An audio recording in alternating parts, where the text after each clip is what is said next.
ফজরের 2 রাকাত সুন্নাত এ পুরো দুনিয়া আর দুনিয়াতে যা কিছু আছে সব কিছুর চাইতে উত্তম।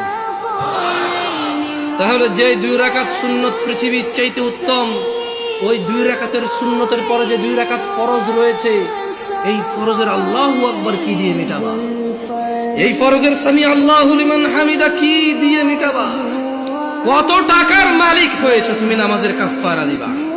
যেখানে সুন্নত 2 রাকাতের মূল্য পুরো পৃথিবীর সমস্ত সম্পদ বিক্রি করে যদি একটা স্বর্ণ কিনা হয়, ওই স্বর্ণকে যদি এক পাল্লা রাখা হয়, আর ফজরের 2 রাকাত সুন্নতকে যদি এক পাল্লা রাখা হয়, ফজরের 2 রাকাত সুন্নত ভারী। ওই সুন্নত এত ভারী হলে ওই ফজরের নামাজের ফরজ যেটা তুমি ঘুমের মধ্যে কাটিয়ে দাও, ওই 2 রাকাত ফরজের আল্লাহু আকবার, সামি আল্লাহু লিমান হামিদা, আত্তাহিয়াতু সুবহান রাব্বিয়াল আযীম, সুবহান রাব্বিয়াল আলা কি দিয়ে কিনবা তুমি? কি কয় টাকার মালিক হয়েছে যে 2 রাকাত সুন্নতই পুরো পৃথিবীর চাইতে উত্তম?